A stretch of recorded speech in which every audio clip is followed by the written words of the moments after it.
akan dulu mengulang sedikit tentang yang sudah kita lakukan pada pertemuan yang lalu, ya. Bahwa untuk mencari akar yang ini, ya, kalau kita diminta untuk menemukan akar,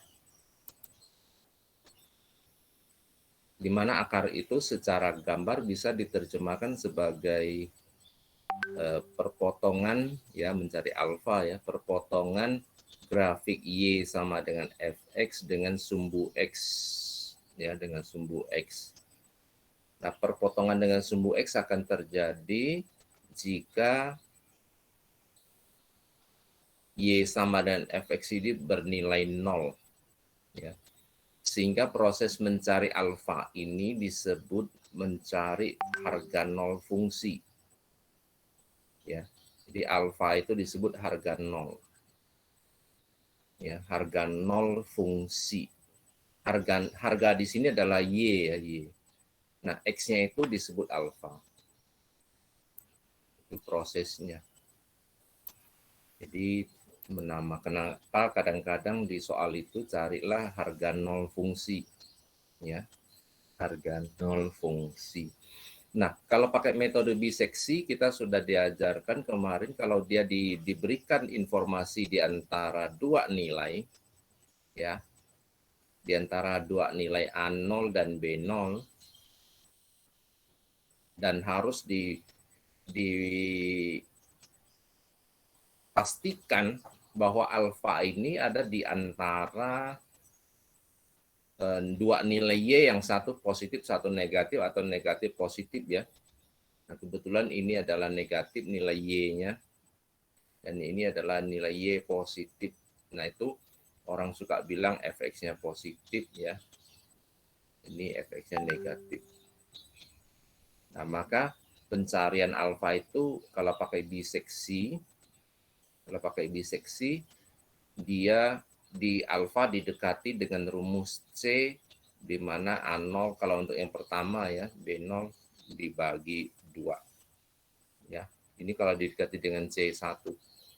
Nanti kalau didekati oleh C2 tergantung apakah A0-nya nanti yang diganti C1 atau B0-nya yang diganti C1. Jadi C2 itu dua kemungkinan. Ya. Apakah nanti C1 yang di A0 diganti C1 dibagi 2 atau C2 B0-nya yang diganti C1 dan dibagi 2. Ini dua kemungkinan. Ya. Nanti lihat FC1. Jadi salah satunya harus negatif, tidak boleh bersamaan tanda, ya. Jadi siapa yang berlainan tanda itulah yang dipakai. Jadi ini untuk iterasi 2. Ya. Nanti tinggal diteruskan lagi. Itu cara mengujinya. Ini untuk metode biseksi. Kalau metode regulavalsi sedikit berbeda, ya.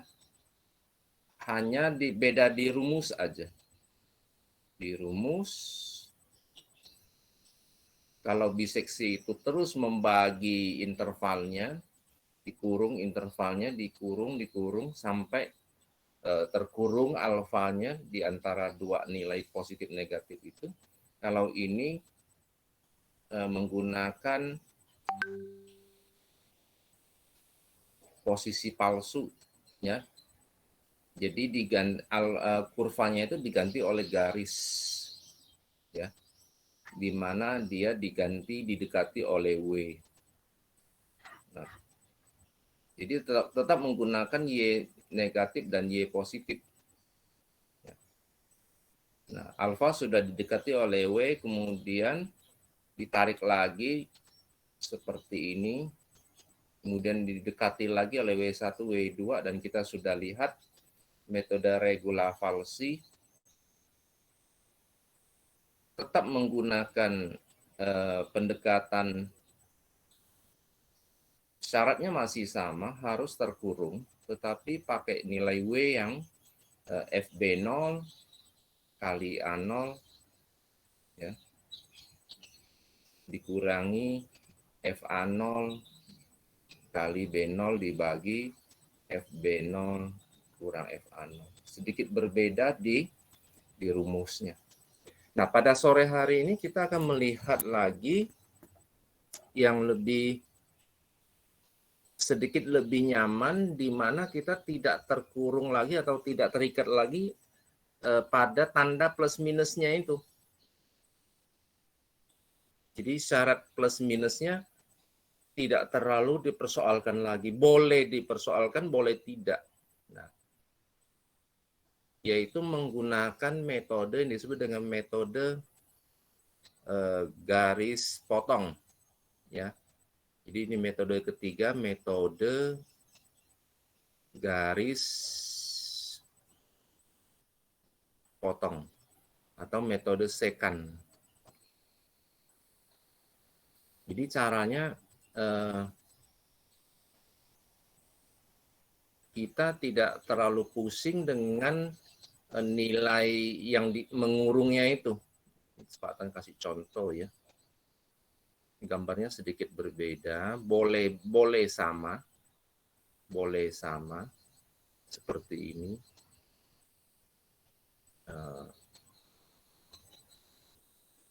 Boleh tetap di antara dua nilai, supaya nampak berbeda, kita kasih nama X0, X1 ya. Di sini Pak akan lihat gambar awalnya pakai apa nanti ya.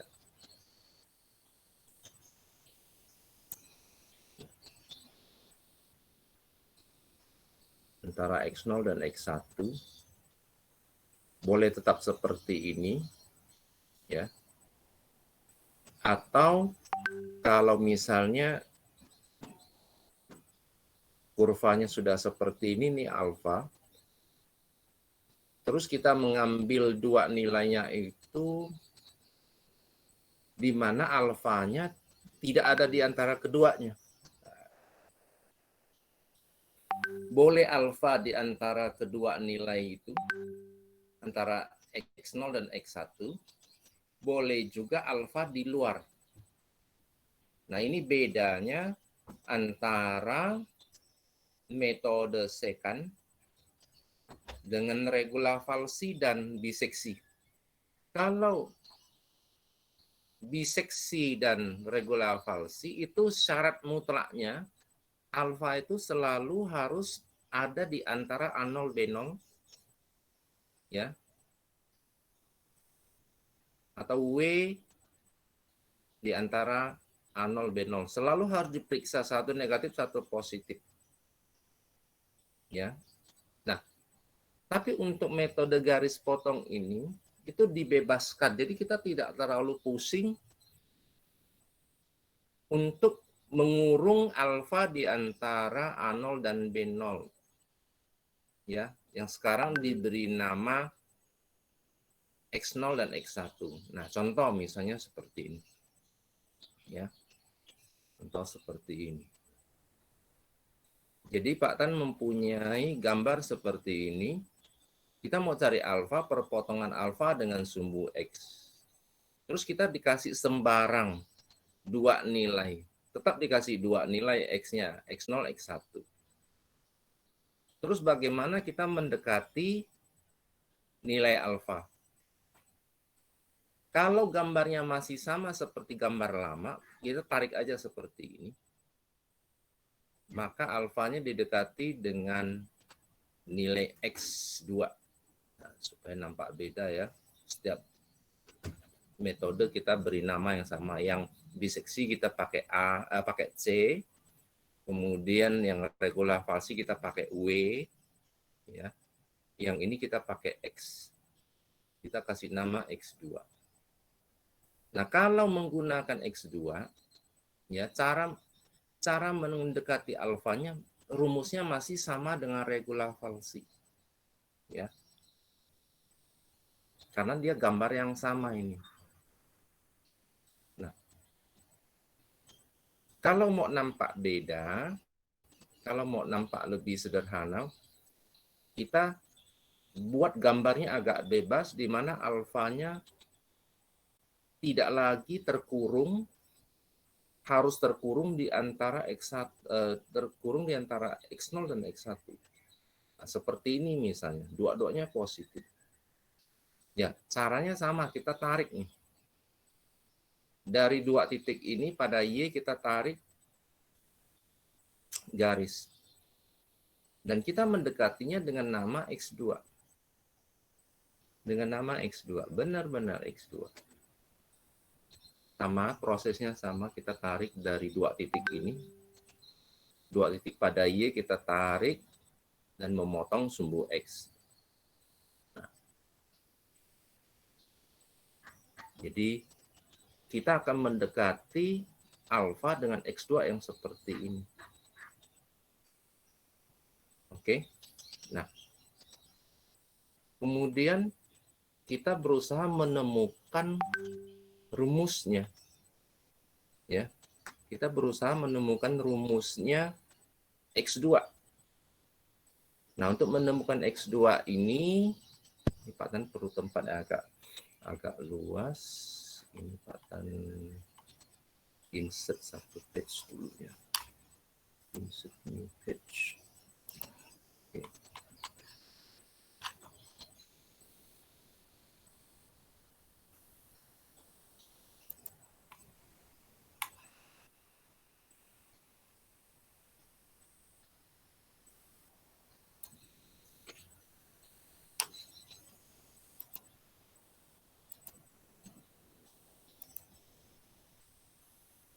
Oke, tadi kita sudah punya gambar yang ini. Akan ulangi. Ini andaikan kita mempunyai alfa di sini. Kemudian diberi nama X1, diberi X0 dan X1. Nah, X0 dan X1 kemudian kita tarik. Ini dengan kita akan mendekati alfa dengan X2. Ya. Nah, ini tingginya seberapa? Ini kan Y sama dengan Fx, maka ini tingginya adalah Fx0.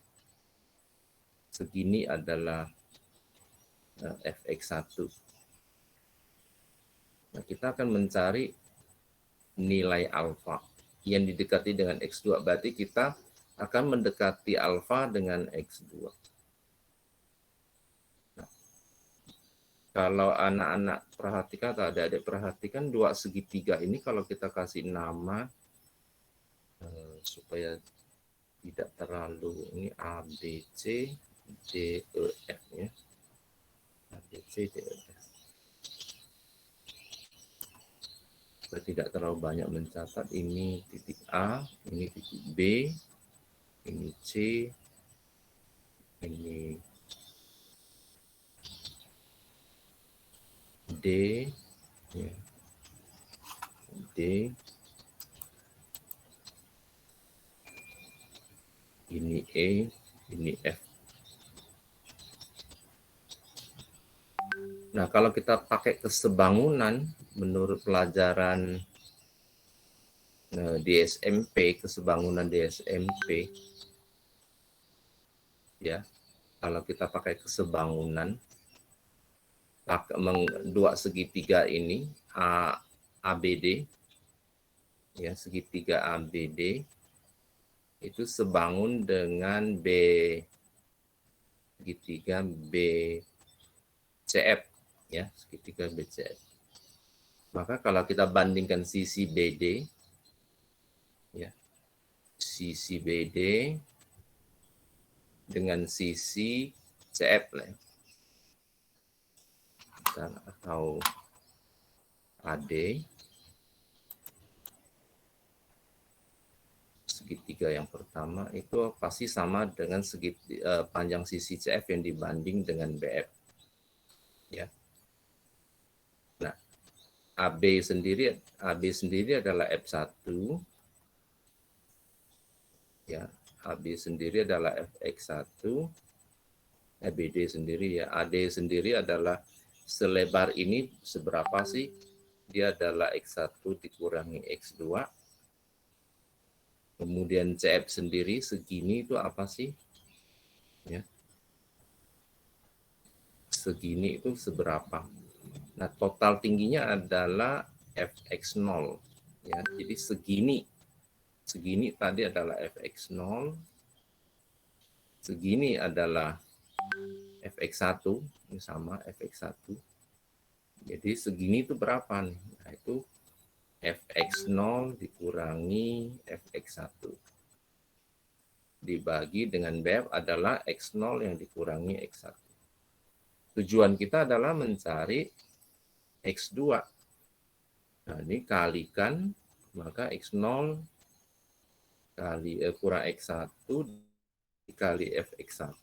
Ini hasil perbandingannya ya. X2 kali fx0 kurang fx1. Yang Pak Tan jelaskan ini ada di modul ya, adik-adik. Jadi tidak usah pusing. Pak Tan hanya mau tunjukkan bahwa ini rumus ini tidak diperoleh dengan sembarangan ya. Nah, kemudian kita perkalikan ini x1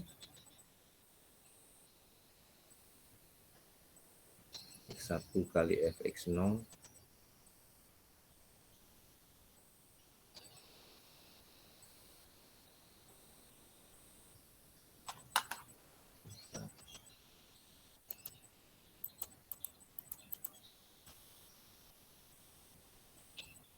x1 kali x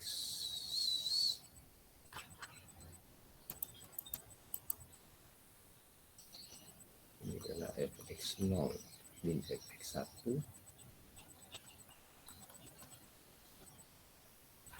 sebentar kita lihat dulu.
Sedikit langkah yang keliru, terlalu ribet jadinya. Harus Pak Tan ulang.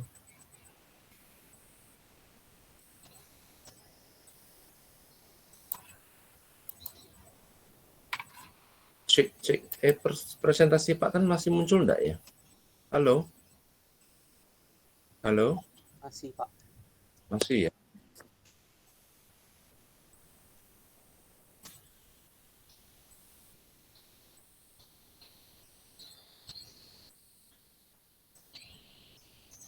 Ini fx0 fx1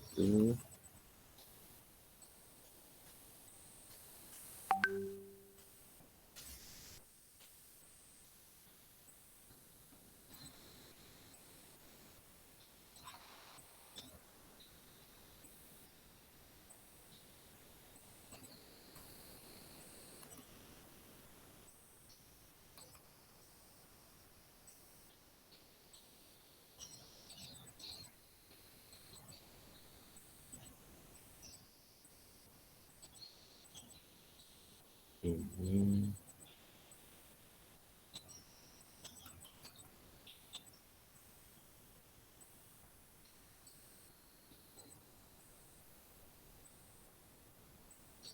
kita bagi dengan fx, dipindahkan sini saja, maka kita dapatkan x1 min x2. Atau kalau kita balik X2 akan kita dapatkan X1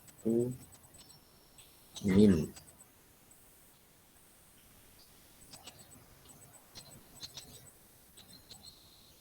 fx1 yang dikali x0 min fx1 kali x1 dibagi fx0 dikurangi fx1.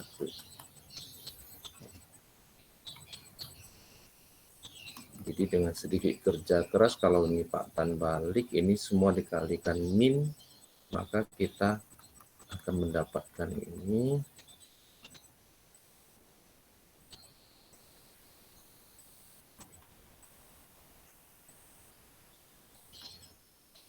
dibalik. Nah, maka nanti secara ini kita akan mendapatkan rumus yang seperti ini yang ada di algoritma 2.2.3 ini disebut dengan metode secant, metode garis potong.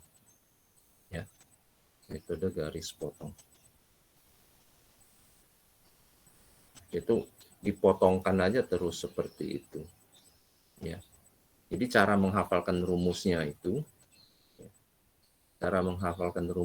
nanti dengan sedikit kerja keras, alfa itu nanti didekati, kalau dia X1 ya, kalau dia X1,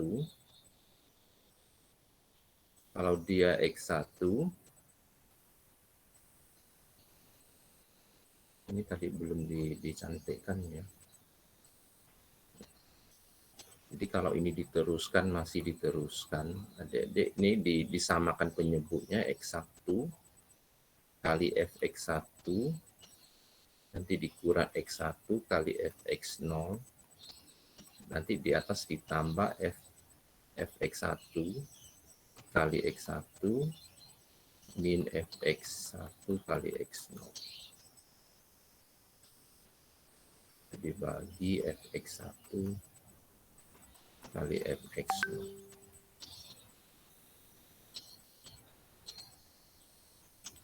Ini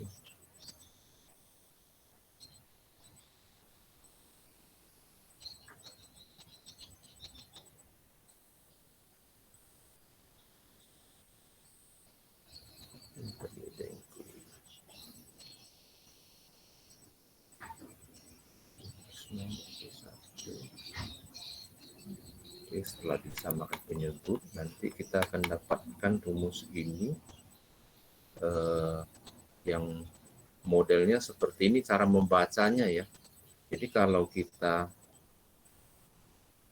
dia kan berbunyi xn plus 1, maka di sini n, di sini n min 1. Kalau di sini 1, maka berarti n-nya 0. Berarti sini adalah fx0 ya, fx0 kali x min 1 dikurang fx min 1 kali x0 dibagi fx0 kurang fx min 1. Oke, untuk jelasnya kita lihat contoh ya. Kita lihat contoh yang ini, yang kemarin. Tunjukkan pencarian harga 0 fungsi E pangkat X min 2 yang terletak di antara 0 dan 1. Nah, bedanya dengan yang kemarin, kita kasih nama A0, B0 ya. Nah, A0, B0. Sekarang yang kecil yang di kiri itu kita kasih nama X min 1 dan yang ini X1. Ya. X1 tapi X0 ini salah ketik. Ini X0. Ini X0. Jadi pemberian namanya itu X min 1, X0, X1, X2 dan seterusnya. Ya. Jadi kita ngambil dulu yang pertama adalah X-1 dan X0. Jadi X0 ketika yang kurang bagus, ini masukkanlah ke sini, dapat min 1, masih seperti kemarin, cuma pemberian nama ini harus hati-hati, Fx-1, Fx0. Maka X1 nanti alfa didekati oleh X1 yang bunyi rumusnya ini adalah Fx0 kali X-1, dia mirip regula Falsi, ya. Fx-1 kali X0 dibagi Fx0 dikurangi Fx-1. Oke. Jadi yang diberi nama Fx0 adalah yang ini, yang besar duluan. Kemudian dikali X-1 itu adalah 0. Masih sama persis seperti regula Falsi hitungannya. Nah, jadi ini kita dapatkan nilai X1-nya sudah dapat. Kemudian nilai Fx1-nya dapat. Nah, yang membuat beda dengan regula Falsi adalah kita tidak mempedulikan lagi mana positif, mana negatif. Jadi ini urut nomor aja. Ya. Yang penting menuliskan rumusnya itu benar. Alfa sekarang didekati oleh X2. Sekarang X2. Kalau X2 itu berarti N-nya adalah 1 di sini. Karena rumus umumnya adalah Xn tambah 1 adalah Fxn kali Xn min 1 min Fxn min 1 kali Xn dibagi Fxn kurang Fxn min 1. Jadi sudah ada di sini. Berarti start dari N-nya 0. Inilah yang disebut dengan N0. Yang ini. Ya. N0. Maka rumus ini berubah menjadi, kalau ini 0 berarti ini 1 di sini. 1, maka N-nya 0, ini N kurang 1 berarti min 1. Sekarang kita lanjut ke iterasi kedua, N-nya 1. Kalau N-nya 1 berarti Fxn berarti Fx1 kali Fx0. Nah, lihat, kalau sini 1, sini 0, kurang Fx0 terbalik kali X1.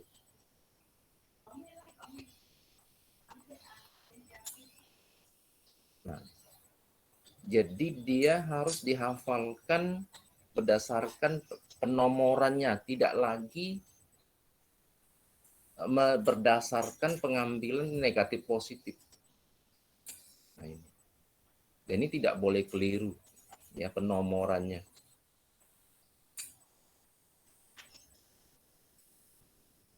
Jadi kenapa rumusnya jadi seperti ini? Karena kita mengambil N-nya 1 sekarang. Kalau N1 diganti. Nah, cara memasukkannya harus hati-hati. Fx1 sudah kita dapatkan ini segini. Fx1. Kemudian X0 sudah ada nilai X0-nya. Ya, yang di atas. Kemudian ini 1 ya, X0-nya 1, kemudian Fx0-nya sekian, X1-nya sekian dibagi. Dapatlah X2. Dapat X2 langsung hitung Fx2. Kemudian iterasi ketiga, kita tidak peduli dengan negatif positifnya lagi. Pokoknya begitu X3, ikuti rumusnya. Nah, kalau begitu N-nya 2. Nah, berarti kita start dari sini Fx2 kali X1, mundurin 1 lagi. Fx1 kali X2, gantian. Kalau ini sudah 2, Fx2 kali X1, nanti pasti ada gantian Fx1 kali X2. Itu prinsipnya. Cara menghafalkan rumusnya. Ya. Ini sudah 2 sudah kali 1, nanti pasti gantian. Ya. Kemudian dibagi dengan ini. Dengan fx2 yang dikurangi fx1. Nah, dan jangan salah ambil fx2 ini berarti nilai yang terbaru tadi, nilai fx2. Nih. Masukkan ke sini. Kalikan x1. X1 tadi di mana? X1 nih. Jangan salah, jangan keliru ambil x1. Kalikan tuh. Kemudian fx1 yang mana? fx1 tadi yang ini. Masukkan ke sini. Ya. Dikali x2. X2 ini barusan nih, baru didapat. Jadi jangan sampai salah ambil nilai. Itu aja maksud Pak Tan. Jadi ikuti rumusnya. Nah, dapatlah X3. Begitu dapat X3, hitung lagi, masukkan ke E pangkat X kurangi 2. E pangkat sekian, X pangkat 3 ya. E pangkat X3 kurangi 2 dapat sekian. Lanjut ke iterasi 4. Alfa didekati dengan X4. Sekarang sudah 4, berarti N-nya 3. Ya. Berarti kita lanjut, habis Fx2, ikut aja. Berarti sekarang Fx3. Mundur satu lagi, X2 kurang. Nah udah, enak gantian. Jadi cara menghafalkannya tuh seperti itu.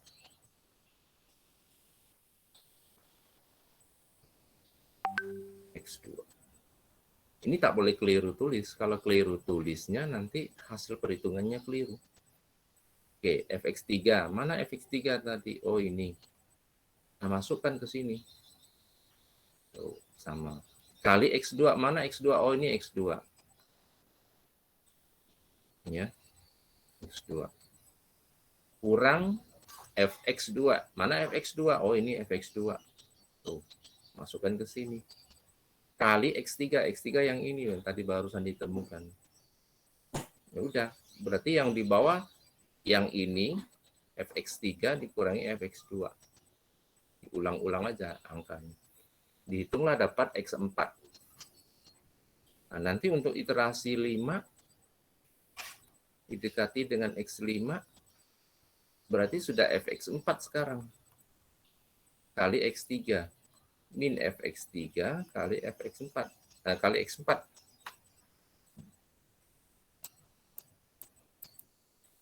Kali x4. Jadi begitu aja. Nah, fx4. Ini fx3.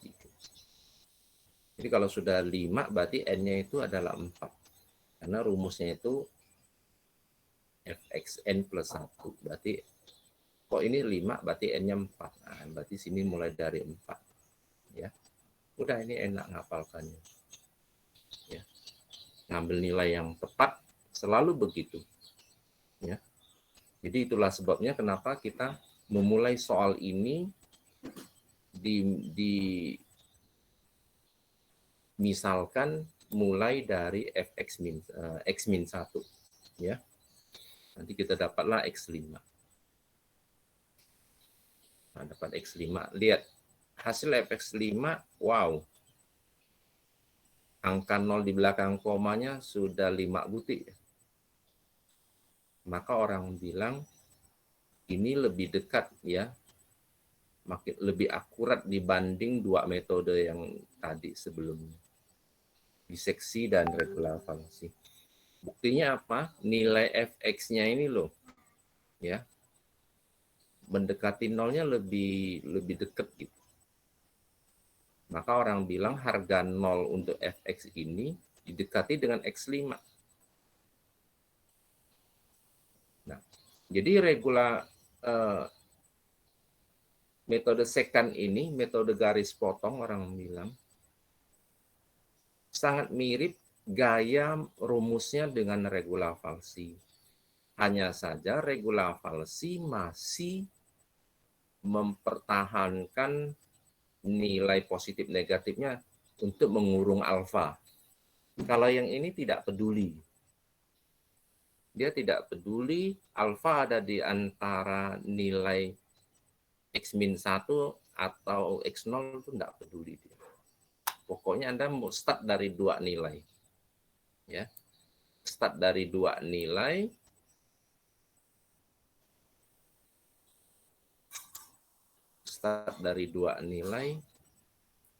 Nah, habis itu sudah rumusnya yang bermain, ya. Rumusnya yang sendiri yang bermain. Jadi tidak usah pusing kita. Ya.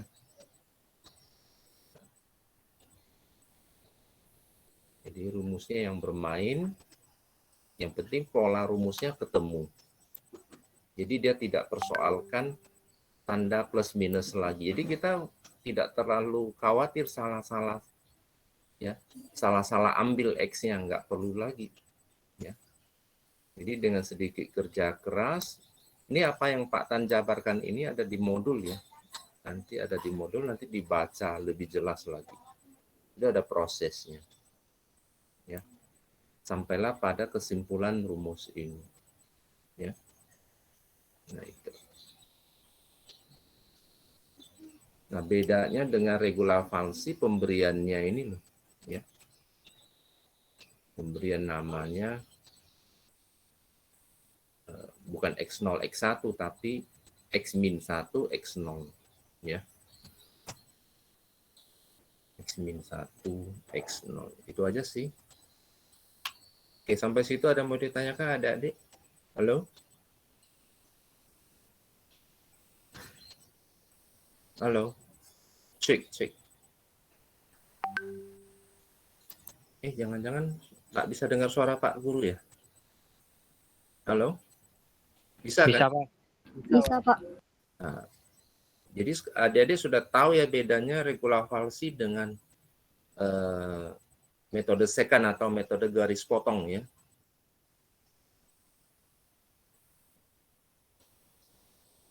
Jadi kalau regulavalsi masih harus menjaga alfa di antara dua nilai, harus ada min plus, tapi yang ini tidak peduli, ya.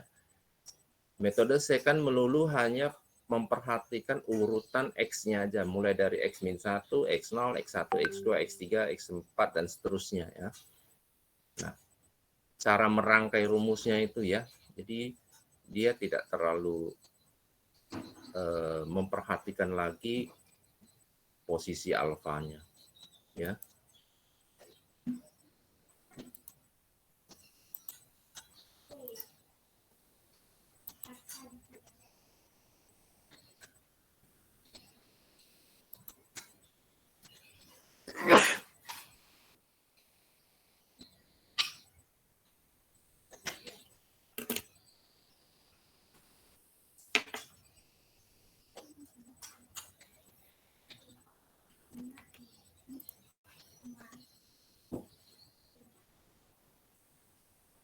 Jadi kalau orang minta sampai X6, ya, X6 alfa didekati oleh X6, ya kita teruskan.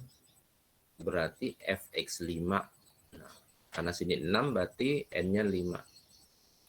Berarti Fx4. X4. Ya. Itu aja cara menghafalkan metode secant ini. Jadi dia tidak terikat lagi dengan letak alfa. Itu perbedaan yang paling mencolok. Rumusnya hampir mirip. Ya, rumusnya hampir mirip. Nah, kalau didekati dengan X7 berarti kita mulainya Fx6. Sini mundur satu kali lagi, 5. Jadi 7 maka sini 6, sini 5. Kurang, nah gantian kalau sudah berhasil dapat yang 65, berarti sekarang 5 X6. Gantian. X6 kurang Fx5. Nah itu. Jadi menuliskan rumus ini menjadi sangat penting, ya. Kalau keliru menulis rumusnya, mendekati alfanya, jadi nanti salah-salah ambil. Sekarang Fx7 kali X6 min Fx6 kali X7. Jadi kalau sudah tahu rahasianya, ini jadinya enak menuliskannya. Tak usah takut-takut, ya, mengambilnya, ya. Lihat pola penulisan nomornya itu loh, nomor X-nya. Ya. Dan ini kalau diproses dengan komputerisasi kan bisa diprogramkan. Ya, pakai Excel boleh, pakai bahasa C boleh. Jadi rumus X-nya ini untuk mendekati alfa bisa diprogramkan, ditulis bahasa programnya. Sehingga kita tidak usah memindahkan satu persatu dan dia tinggal mengambil gitu. Ya, untuk yang berikutnya. Kan nilai untuk menghitung X8 itu menggunakan nilai X6 dan Fx7, Fx6 dan X7 ya. Jadi 4 nilai yang sebelumnya. Jadi perhitungan berikutnya selalu mengandalkan angka-angka yang ada di langkah sebelumnya, iterasi sebelumnya. Oke. Nah, ini untuk metode second ya, metode second. Kemudian ada satu metode lagi namanya metode Newton. Ya. Metode Newton. Nah, metode Newton ini lebih gila lagi ya. Dia tidak perlu informasi dua nilai. Misalnya ini alfa kan.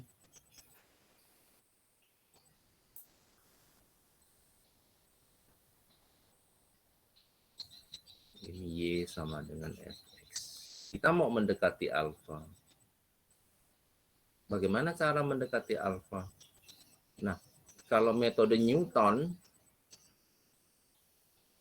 agak berbeda dengan biseksi, regulavalsi, dan secant. Cara mendekati alfanya, dia cukup pakai garis singgung. Ya, pakai garis singgung. Bukan garis potong. Kalau tadi, itu namanya garis potong. Ya. Jadi kalau ini namanya garis potong. Jadi dua titik ini pada Y, titik B dan C ini kita hubungkan. Nah, jadi garis BC ini memotong grafik. Ini namanya garis potong. Makanya disebut metode garis potong.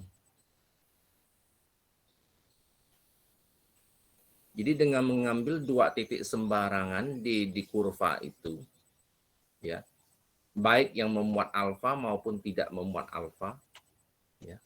Kalau ini ngambil dua titik, ya, ini kan masih kurvanya seperti ini. Kalau ditarik kan ini namanya garis potong. Ini garis potong namanya. Nah, mengambil X0, X1-nya ini apakah memuat alfa atau tidak masalah kalau metode second. Ini namanya garis potong. Kenapa disebut garis potong? Bukan memotong sumbu X-nya yang jadi masalah, memotong kurvanya ini loh. Ya. Maka metode ini disebut garis potong. Garis potong dalam bahasa Inggris itu secant line. Secant line. Jadi metode second namanya. Sekarang kita tidak akan menggunakan metode garis potong. Kita akan menggunakan metode garis singgung sekarang. Caranya, kita ambil sembarang titik, satu titik aja. Ya, satu titik. Kita anggaplah kasih nama X0. Nah, pada titik yang kita ambil pada kurva ini, untuk X sama dengan X0, kita bikin garis singgung.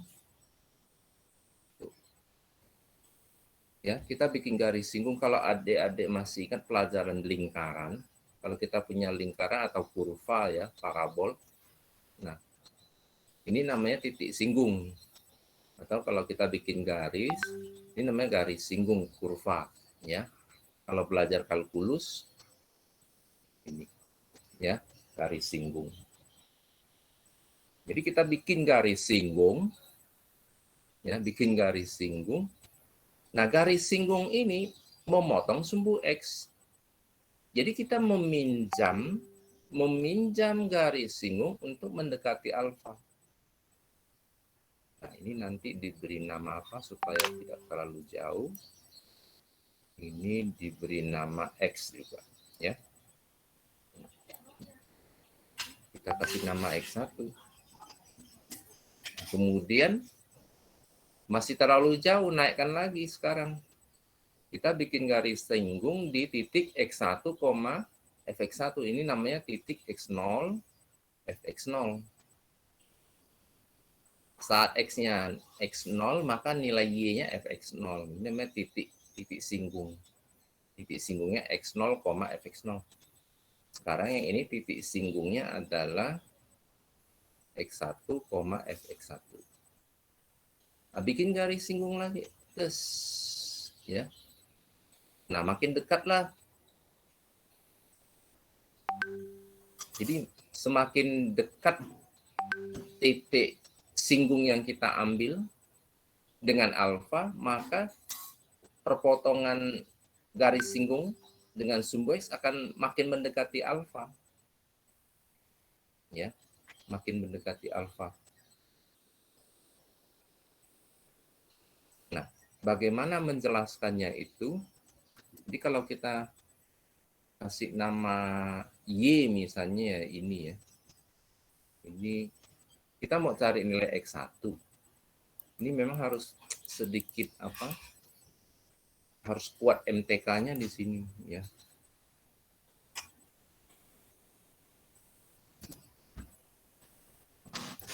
Jadi kalau kita tanya ya, ini kita kasih nama kita kasih sudut, misalnya sudutnya itu sudut Y misalnya ya, kita kasih nama sudut Y. Adik-adik kalau dulu ditanya garis singgung ya,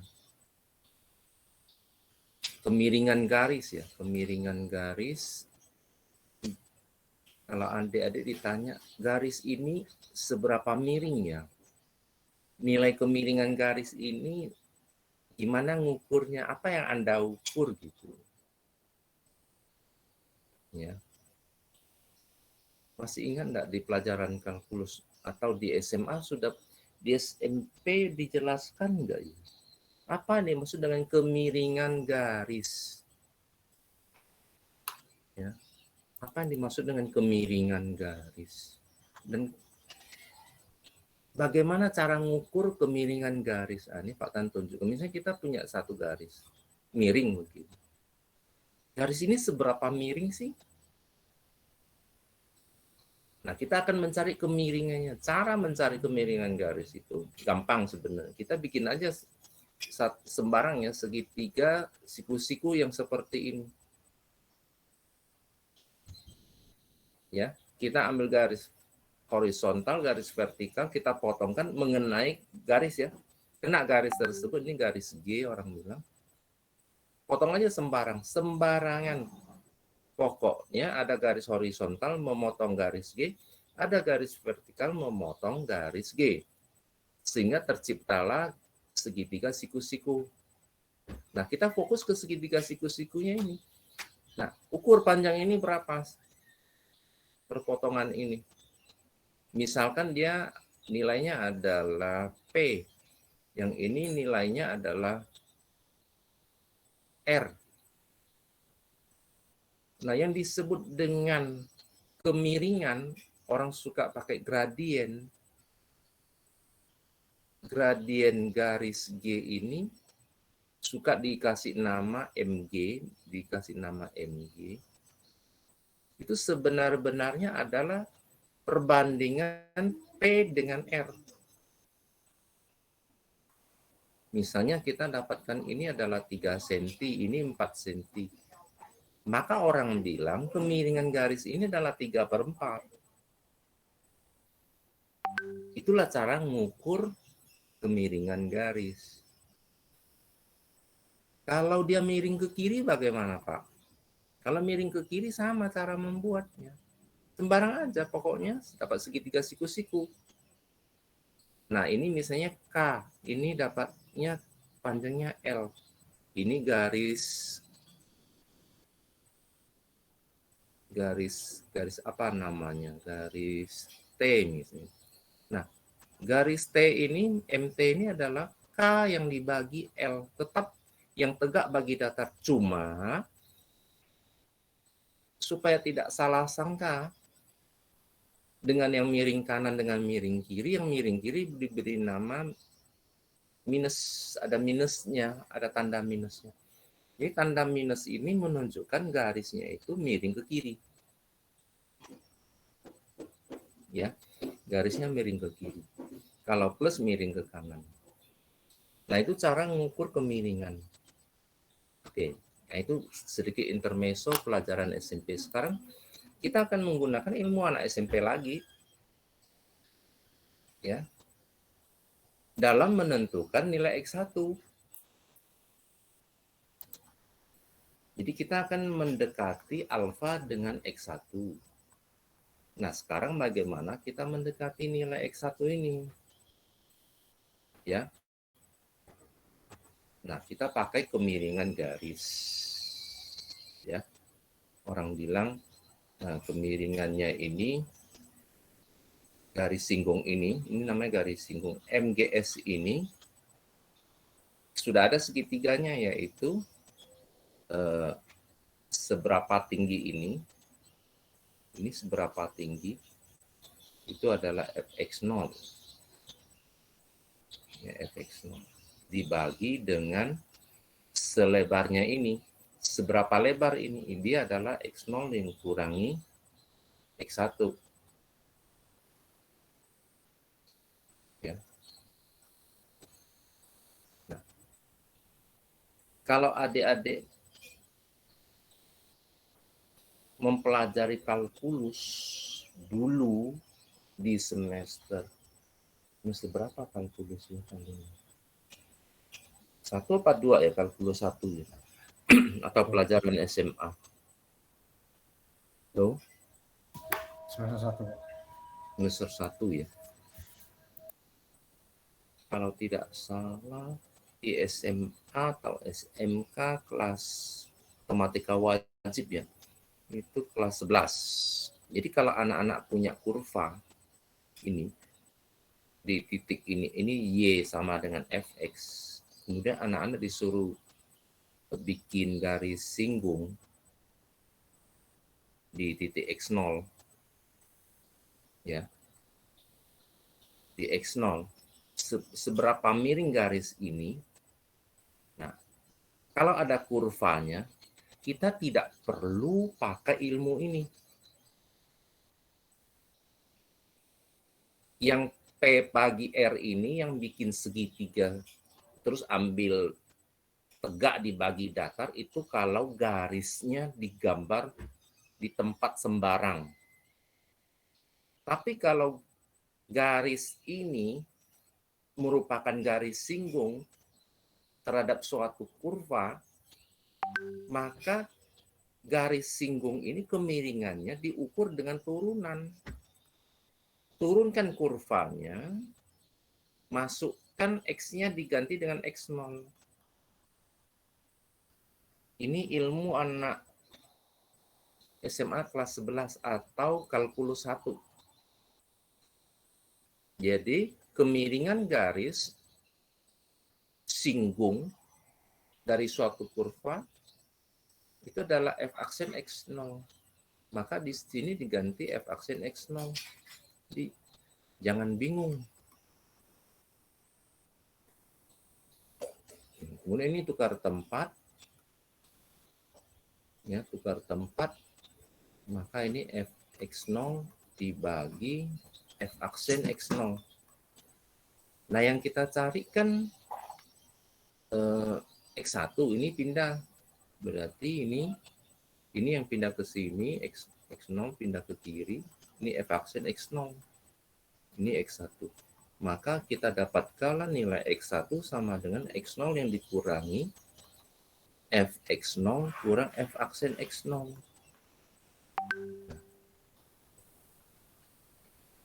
Ini cara mencari X1. Nanti di proses selanjutnya cari X2, alfa didekati dengan X2.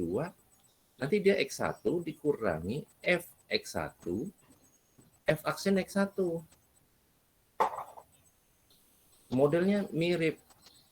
Nanti kalau alfa mau didekati dengan X3, dia sama dengan X2. Ini kalau X2 sini X1. Kalau sudah X3 maka di sini X2 dikurangi F X2 dibagi F aksen X2. F aksen itu turunan ya. F aksen itu turunan. Berarti adik-adik harus kuasai sedikit ilmu turunan. Kalau tidak kuasai ilmu turunan tidak bisa pakai cara ini. Nah, itulah sebabnya kenapa rumusnya itu sampai bunyinya seperti ini. X, jadi alfa akan didekati dengan xn tambah 1, mirip bunyinya dengan yang second, cuma dia nggak perlu pakai itu lagi 2 nilai, cukup 1 nilai aja. Nah, di mana aksen itu artinya turunan.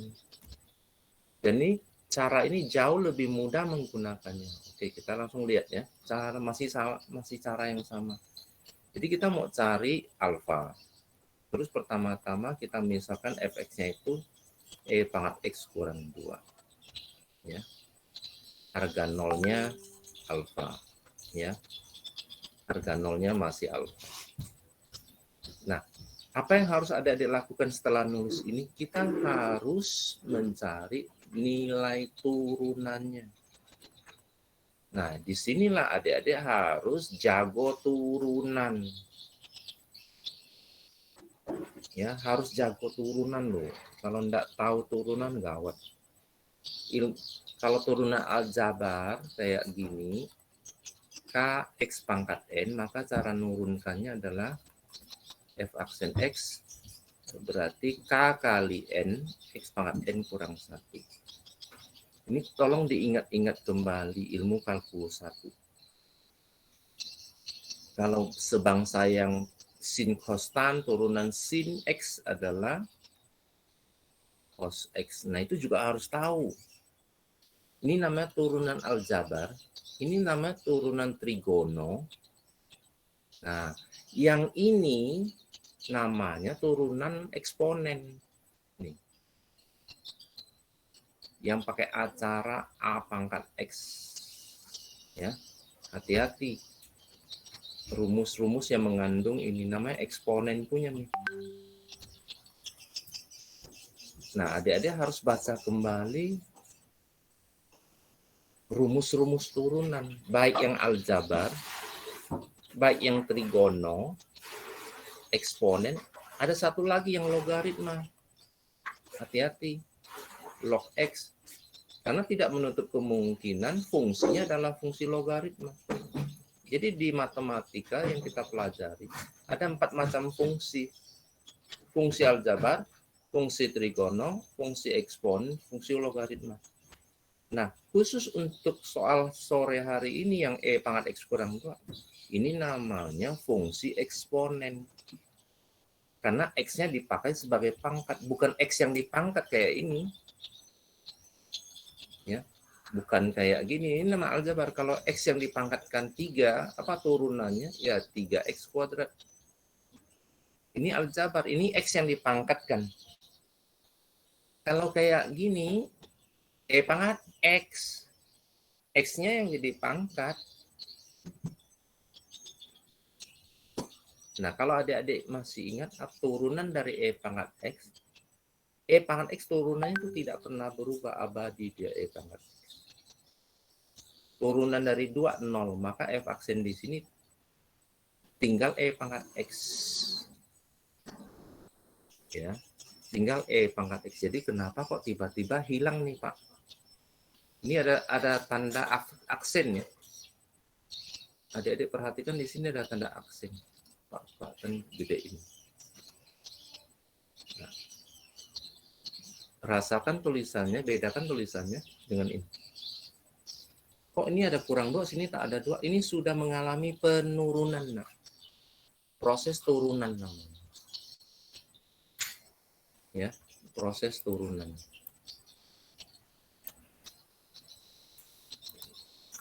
Jadi waktu baca ini jangan tidak merasa tak ada bedanya tuh. Oh, ada bedanya. Ini ada kurangi 2, ini tidak dikurangi 2. Karena sudah mengalami proses turunan.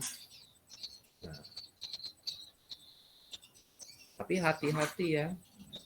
Hati-hati. Kalau fungsinya pangkat ganti pangkat 2 X kurang 2, hati-hati. Turunannya nanti menjadi 2E pangkat 2X. Loh, kok ada muncul 2, Pak? Nah, 2 ini muncul dari turunan 2X ini. Jadi kalau cuma E pangkat X, turunannya hanya E pangkat X. Tapi kalau dia lebih dari X, misalnya ada 2X. 2X-nya itu harus diturunkan, nanti dikalikan. Ini tetap E pangkat 2X turunannya tetap E pangkat 2X, tapi tolong dikali 2. Tuh, kali 2 dari mana, Pak? 2X-nya harus diturunkan. Ini namanya aturan rantai. Nah, ini disebut aturan rantai. dy dx adalah dy du, du dx. Nah, ini aturan rantai. Dia lebih dari X. Contoh lagi ya. Kalau ada orang suruh turunkan E pangkat sin X kurang 5, apa turunannya? E pangkat sin X kali cos X. Ya kurangi 0, turunan 5 kan 0. Jadi hasilnya cos X kali E pangkat sin X. Begitu.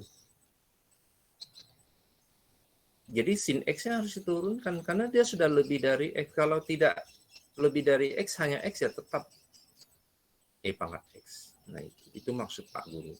Ya. Jadi hati-hati. Ini ilmu turunan. Ya. Rumusnya sangat simpel, hanya begini untuk rumus yang Newton. Tetapi ilmu yang dipakai tinggi, yaitu ilmu turunan. Kalau tidak pandai turunan, maka adik-adik tidak bisa pakai cara ini. Oke, kita lihat. Jadi setelah ini Pak akan hapus. Nah, ini biarkan aja. Untuk X0, jadi tidak perlu ada 2 nilai. Tidak perlu ada X1, X2, atau A0, B0, atau X-1, X0, enggak usah. Pokoknya cukup 1 aja. Kita nebak alfanya didekati dengan X0 sama dengan 1. Ya udah, X0 1. Nah, hitung fx0, kita perlu fx0. Masukkanlah ke sini. Jadi E pangkat 0 kurangi 2, ya 0, ini. Kemudian turunkan. Dapat E pangkat X. Masukkan 1. Ya, E di pangkat 1 ya segini. Yuk, mulai masukkan. Iterasi 1 didekati, alfa didekati dengan X1, yaitu X0 dikurangi Fx0 dibagi F aksen X0. Jangan terbalik ya, turunannya di bawah. X0-nya 1 dikurangi 0,718 sekian dibagi yang 2,718 sekian. Dapatlah X1. Nah, segera hitung Fx1. Berarti E pangkat sekian dikurangi 2. Kemudian masukkan juga X1 ini keturunannya, yang cuma E pangkat X. Oke. Karena ini akan dipakai berikutnya. Alfa didekati dengan X2. X2 berarti X1 kurang Fx1 dibagi F aksen X1. Berarti yang ini, nilai tadi, dikurangi dengan pembagian ini. Pembagian 2 ini. Lo lihat dibagi. Kurangi loh. Hasil bagi ini mengurangi yang ini. Dapatlah. Segera hitung Fx2 berapa. Nih, masukkan ke E pangkat X kurang 2. Yang ini masukin keturunannya yang hanya E pangkat X. Iterasi 3. Iterasi 3 berarti X2 min Fx2 kurang F aksen X2. Masukkan. Ini dikurangi, ini bagi ini lagi. Dapatlah 0,693147581. Oke, segera hitung. Fx3 berarti E pangkat sekian dikurangi 2 dan turunannya. Oke, dapatlah nilainya sekian. Oke, iterasi 4. X3 dikurangi Fx3 dibagi F aksen X3. Ini dibagi ini, kurangkan. Nah, masukkan Fx4. Wah, udah sudah 0 ini. Ya. Jadi E pangkat sekian dikurangi 2 dapat 0 sudah. Ini kalau sudah 0, tidak perlu diteruskan lagi. Berarti 4 iterasi selesai ini. Berarti alfanya itu paling dekat dengan ini. 0,693147118. Mungkin masih ada 0 di belakangnya ya, cuma kalkulator kita tuh terbatas. Ya, kayak gini. Ini berapa angka belakang koma? Sudah 0. Sudah 6 angka di belakang koma. Kan digitnya cuma 9 desimal. Berarti yang ini digitnya itu sudah lebih dari, mungkin kalau kalkulatornya layar lebar, ini mungkin sudah dia tidak, sudah lebih dari 9. Nah, kan masih ada nilai sebenarnya, tapi karena sudah nggak muat, udahlah dianggap 0. Berarti 0 di belakang komanya itu sudah lebih dari 9, tepat 9. Sehingga layar kalkulator kita nggak mampu lagi menampungnya. Oke. Bisa ya?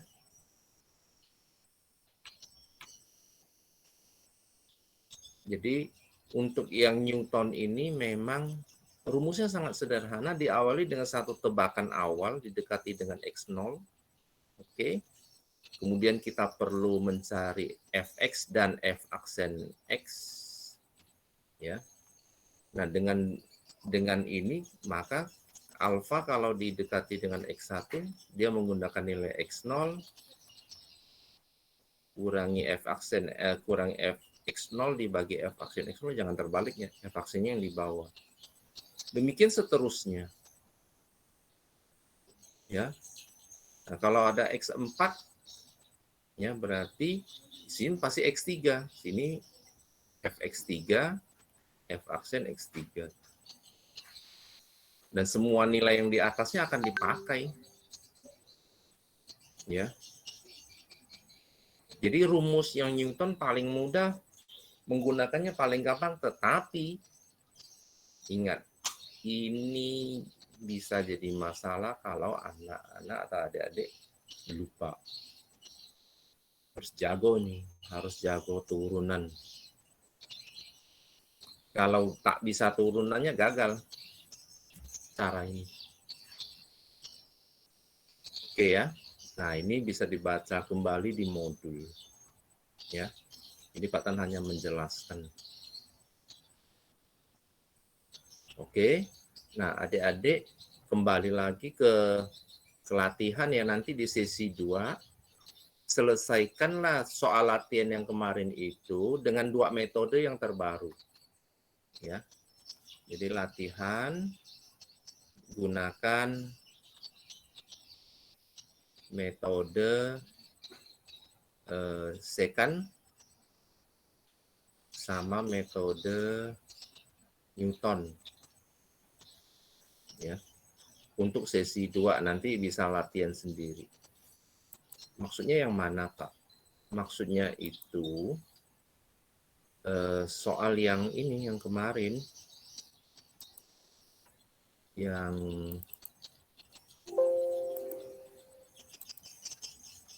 metode yang ini.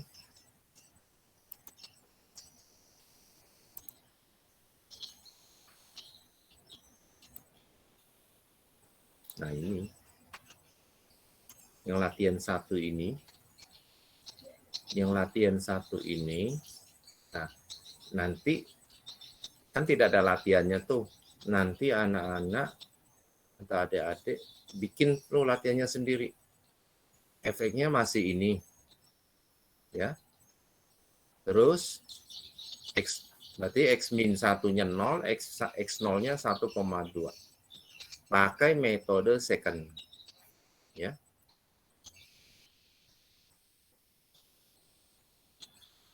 Jadi untuk sesi 2 nanti di nomor 1 fx-nya adalah x pangkat 4 tadi berapa? X pangkat 4 kurangi 1 dengan nilai awal x min 1 adalah 0, x0 adalah, ini nomor ya, min 1 itu nomor, bukan dikurangi 1 ya, ini Pak Tan nulisnya terlalu tinggi. Nomor x-nya itu kita mulai dengan 0 dan ini 1,2. Ini pakai metode A, pakai metode second. Nah, kalau B pakai metode Newton. Tapi tebakan awalnya X0-nya itu 1,2 ya. X0-nya 1,2. Jadi kalau metode second dia perlu 2 nilai. Ya. Nah, yang nomor 2 fx e pangkat 2x yang di atas kurang 2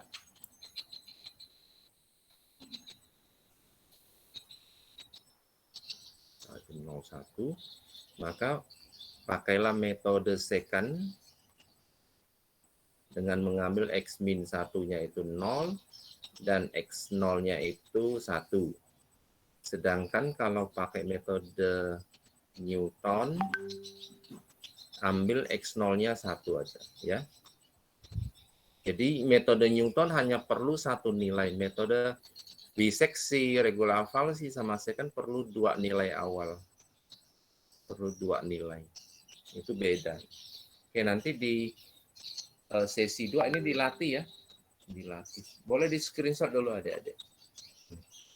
Berapa iterasi, Pak? Secukupnya aja. Kalau minimal 5 lah ya, minimal 5. Tapi kalau iterasi Newton tadi kita kalau diminta 5 ternyata 4 udah selesai kan? Paham enggak maksudnya? Kalau yang Newton itu secukupnya aja, kalau udah 0 ya berhenti aja. Paham ya? Halo? Tadi yang bertanya udah paham belum? Paham. Nah, jadi kalau ternyata Pak saya 3 iterasi udah selesai Pak. Ah, baguslah. Sudah mencapai 0, berarti tidak perlu teruskan sampai 5 iterasi. Walaupun seperti yang tadi Pak Tan katakan, kita berhenti di 0 gara-gara kalkulator kita 9 digit udah 0 semua. Tapi sebenarnya kalau ada kalkulator yang layar lebar, ya, itu mungkin masih ada angka tuh setelah 90 itu. Artinya masih bisa diteruskan sebenarnya. Nah, cuma kalkulator kita nggak mampu lagi. Ya udah, berarti stop lah. Ya. Dan dia sudah mencapai 0. Oke. Ini tolong di screenshot dulu ya untuk sesi 2. Sesi 2 latihan ini ya. Oke. Baik, mudah-mudahan apa yang Pak Tan jelaskan pada sore hari ini cukup jelas. Ini udah di screenshot ya, Pak Tan tutup ya.